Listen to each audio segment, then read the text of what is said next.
سلام و عرض ادب هموطنان گرامی.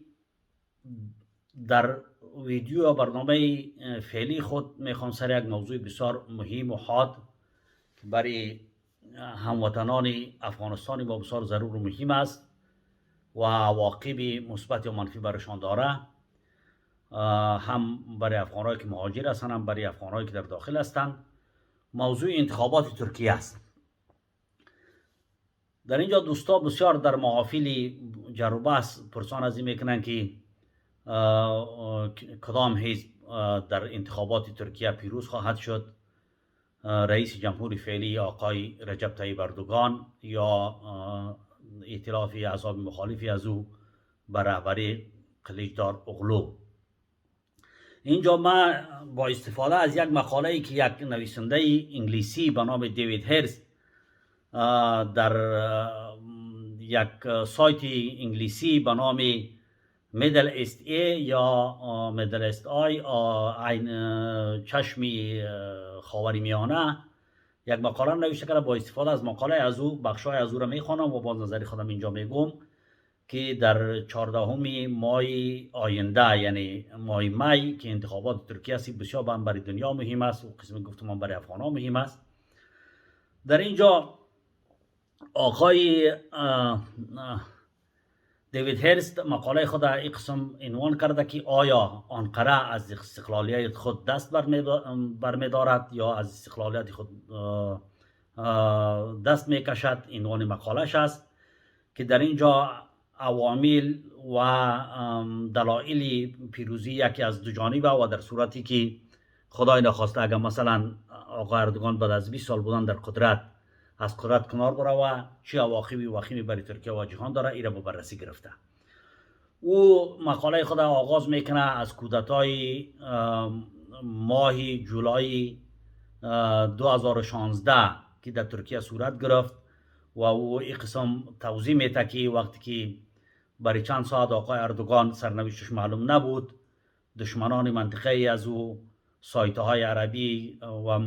تلویزیون های مصر، امارات، سعودی، اینها اظهار خوشحالی میکردن و مسیر از او را محتوم میدانستن به یکی برو دیگه از قدرت یک دشمنی ما رفت، که یا میگفتن کشته شده یا میگفتن که اسیر شده و بسیار خوشحالی اظهار میکردن. همچنان که سایت ها و شبکه های اروپایی و غربی که یک رقابتی منفی در طول تاریخ اقتدارش با آقای اردوغان داشتن، ای را پیش بینی میکردن که بالاخره بعد از ساعاتی آقای اردوغان دوباره در از طریق یک تلفنی بسیار عادی در شبکه ها ظاهر شد و کودتا را کنترل کرد و بعد از چند ساعت گردش طیاره از او در هوا در میدان هوایی استانبول پایان شد و باقی تاریخی از او کودتا که برای همه شما معلوم است. این از جا شروع میکنه، میگه او وقت میگه دشمنای از و غربی ها خصوصا و کشورهایی که رقیب بودن با حاکمای رقیب منطقه با از او طریق میخواستند این را وصول بکنن،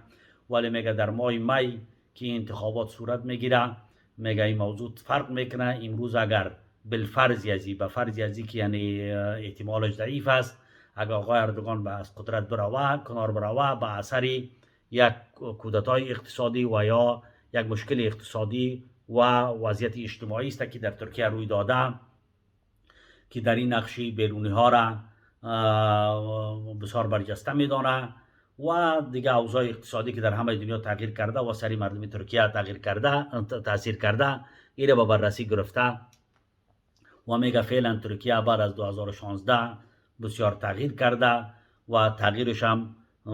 بعضی جوانب مثبت داره برای آقای اردوغان و بعضی جوانب منفی داره. ما ببخشید که مجبور هستم که این مقاله به زبان عربی ترجمه شده. این مقاله رو دیده برای شما چی بکنم، اگر در جریان چیز به مقاله سل میکنم این موضوع رو ببخشید، ولی مهم مطالبی مقاله است که برای ما بسیار مهم است برای شما چی بکنم برسانم. اینجا میگه که بدون شک اگر آقای اردوغان از قدرت کنار بروه در اثر یک انتخابات که غالبا در ترکیه انتخابات ها شفاف می باشه، یک انتخابات حقیقی می باشه، میگه در کشورهای اروپایی میگه این کنار رفتن از او از قدرت میگه با شامپاین و جشنها و سرور و استقبال خواهد شد. به دلیل از این میگه که غرب علاوه از امو اقتدار سلطه مستقلی که آقای اردوغان در طول 20 سال در ترکیه ای را جاگزین نظام های پیرو یا نظام های حرفشنو اروپا کرده، علاوه از این اقداماتی که در طول تاریخی 20 سال داشتن، آقای اردوغان یک شخصیت ملی و مستقلی هست که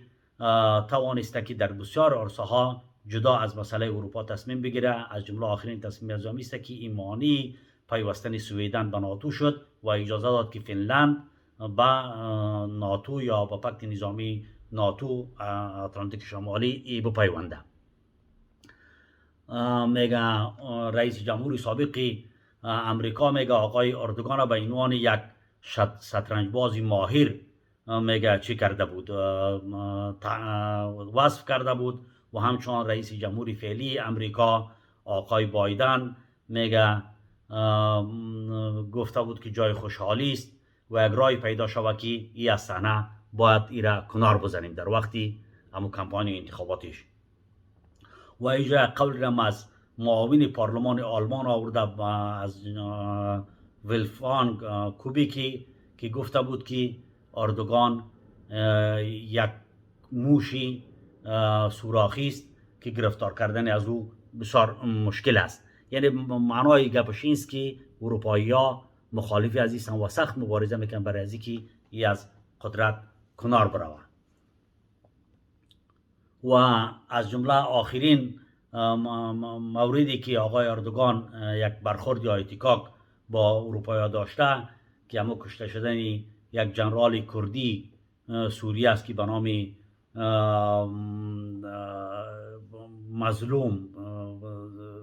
مظلوم عبدی که او در شمال عراق کشته شد توسط تظاهراتی به مفکن که ترکیه انکار میکنه هدف قرار دادن از او و آقای اردوغان او را عضوی از سازمان پیکاکای خود ترکیه میدانه و این مسئله با غرب مشکل خلق کرده بود. حالا میگم در روشنایی همین تاریخچه‌ای که ذکر کردیم، آیا میگه از قدرت کنار رفتن یا دور کردن اردوغان برای غرب، برای دنیا و برای مردم ترکیه میگه کدام نیکبختی و خوبی را به بار میاره یا نمیاره؟ در مجموع نظری نویسنده دیوید هرس است که این مصیبت بار میاره، این مشکلات خلق میکنه. بودن یک شخصیتی قوی مثل اردوغان در منطقه و در درگیری های جهانی بسیار برای ترکیه و برای دنیا و برای منطقه بسیار مهم است. و در اینجا دلایلی که او ذکر کرده میگه از جمله همیست که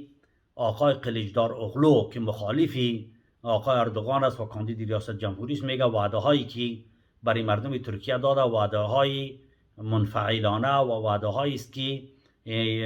کاملا خوشبینانه است و تحققش امکان نداره.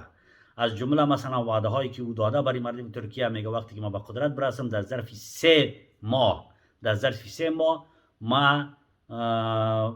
ویزه را ما بین مردم ترکیه و اروپا ملغا میکنیم. یعنی مردم ترکیه میتونن که بدون ویزا به کشورهای شنگن سفر بکنن. که در اینجا یکی از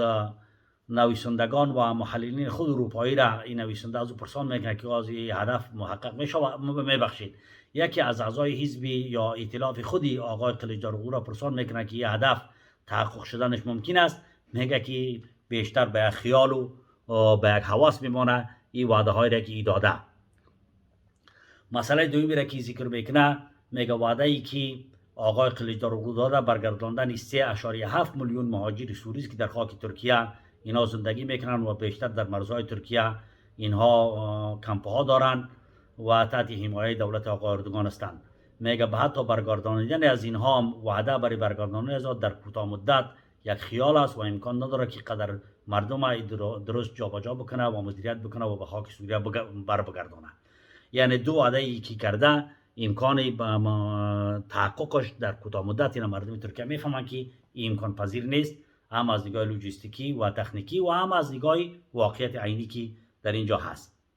دیگه جمله سیاست‌هایی که وعده کرده برای مردم دنیا و برای مردم ترکیه آقای کلیچداروغلو میگه که ما در جنگ اوکراین باید در پروی اوکراین ایستاد شویم و با ضد روسیه مبارزه بکنیم.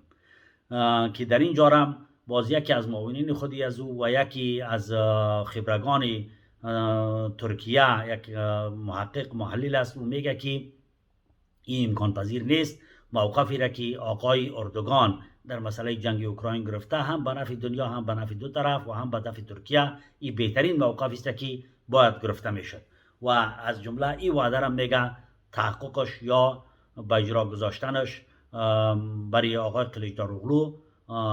ناممکن است و نمیتونه که این بحران را درست مدیریت بکنه و رهبری بکنه. و یک از جمله فاکتورهایی که خدای نخواسته اگر آقای اردوغان از قدرت کنار بروه و او دنیا با مشکل مواجه می شود و زدوبنده هایی که در جریان است مختل می شود، مسئله همین قراردادی صادرات گندم از اوکراین، مواد غذایی و گندم از اوکراین و روسیه از طریق بحیره سیاه یا بلک سی است. در اینجا میگه آقای اردوغان دو بار شخصا باعث ازی شده که این جریان باز بکنه و دنیا را و خصوصا قاره افریقا را از گرسنگی نجات بده. در نبودن ازی همچنین یک شخصیت دیگه در منطقه وجود نداره که این بحران را کنترل بکنه و این مشکل جهانی را ختم بکنه. علاوه بر این من میخوام در اینجا یک موضوع دیگر هم اینجا یادآور شده که کسایی که از کشورهای در خاور میانه به ترکیه آمدن، سیاسیون، کتلهایی که از مصر، از خلیج و از اینجا به ترکیه آمدن، آقای کلیچداروغلو این گپ وعده داده بود، ولی قبل از او میگه آقای اردوغان پیش دستی کرد، روابط خود با کشورها درست کرده و از جمله مثال میاره همون سعودی که چند میلیارد دلار مصرف کرده بود برای کودتای ترکیه، همونها امروز چندین میلیارد دلار در دولت آقای اردوغان سرمایه گذاری میکنن و اینجا پول پم میکنن تا که اقتصادی ترکیه ورشکسته نشود. یعنی در این مسئله هم میگه آقای اردوغان نسبت به رقیبش پیش دستی کرده و توانسته که زمام امور به دست خود بگیره. این دلایلی بود که اینها ذکر کردن، ولی دلایلی که از نظر ما قدرت پیروزی یا احتمال پیروزی آقای اردوغان که پیشبینی ها پیروزی از او را از 51% تا 53% نسبت به رقیبش در دور اول انتخابات پیش بینی میکنه، همیست که آقای اردوغان در طول اقتدار خود اقتصاد ترکیه را نجات داده. درست است که جوانای ترکیه شاید 20 سالها این مسئله را که قبل از حکومت آقای اردوغان شاهدی حکومت ها در ترکیه نبودن. ترکیه کشوری بوده که وقتی که آقای اردوغان در 2003 به قدرت میرسه 130 میلیارد و بیشتر از او قرضدار بوده. در یک زمانی شد که آقای اردوغان قرضهای ترکیه را صفر کرد و بنیادهای توسعه اقتصادی در ترکیه مثل میدان هوایی استانبول و کانال استانبول که تونل استانبول که مابین بخش اروپایی و آسیایی ستون داره افتتاح کرد و دیگه بسیار بنیادهای اقتصادی بزرگ از جمله پیشرفت‌های در تکنولوژی که تانک‌هایی ساخت، طیاره‌هایی ساخت و خصوصا طیاره‌های درون و بی‌پیلوت از امروز در جهان بی‌نظیر است و اقتصاد ترکیه را بسیار قوی کرده و از جمله کارهای بسیار بلندی که آقای اردوغان کرده همین اکتشاف نفت و گاز در مرز بحری با یونان بود که او گاز اکتشاف کرد و با وجود تمام مشکلاتی که باید در 10 سال صورت میگرفت آقای اردوغان تا در ظرف 3-4 سال این گاز استخراج کرده و امروز لوله یا پمپ از او را وصل کنه به گاز عامه مردم که در اخبار من خودم ندیدم، از بسیار جاها شنیدم که آقای اردوغان بر 1 ماه گاز به تمام خانواده های ترکی چه کرده، مجانی اعلان کرده که در جریان انتخابات 1 ماه مجانی می باشه این گاز و علاوه از او 25 متر مکعب گاز برای هر خانواده در 1 سال مجانی وعده کرده که یعنی او هم تقریبا در 1 سال گاز مردم تا حد زیادی مجانی می شود. از آنجایی که عقل خانواده ها، عقل مردم عوام و متوسط جامعه در چشم از اونها و در پیش روی از اونهاست، این مسائل باعث می شود که علاوه از تاریخ درخشانی که در حاکمیت آقای اردوغان داره که ترکیه را به عنوان یک کشور مقتدر مستقل هم از نگاه علمی هم از نگاه اقتصادی بار آورده، اگر چندی که تورم اقتصادی در ترکیه فعلا هست ولی در همه کشورها وجود داره، در اروپا وجود داره، حتی در خود امریکا وجود داره و اینا خوب تبلیغ میکنن و عوامل تورم اقتصادی را به گوش مردم میرسانند و ما سایت ها هم که میبینیم تبلیغات از اینا برجسته است و دستی از اینها از نگاه فکری و تئوری هم بالاست.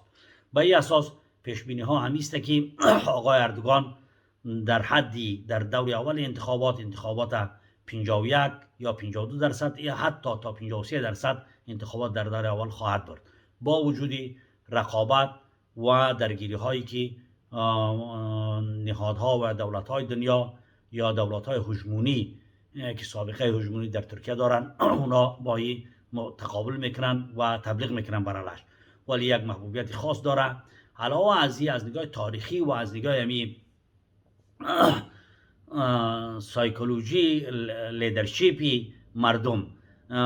ترکیه بعد از کمال آتاتورک که مؤسس و بنیانگذار ترکیه نوین است، یعنی بعد از 70-80 سال برای اولین بار است که دارای یک لیدری شده که هم در سطح جهانی و هم در سطح ملی یک لیدر به معنای واقعی کلمه است و یک شخصیت بسیار کاریزما است، یک شخصیت پرکار است، یک شخصیت که در متن مردم، در قلب اکثریت مردم و خانواده ها، خصوصا مردم های سنتی و تاریخی ترکیه اینا جای دارند و تاریخ ترکیه را، تاریخ خلافت ترکیه را، تاریخ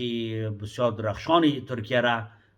نسبت به ملل دنیا اینا برجسته ساختن و تأثیری از اینا از قاره افریقا گرفته تا دورترین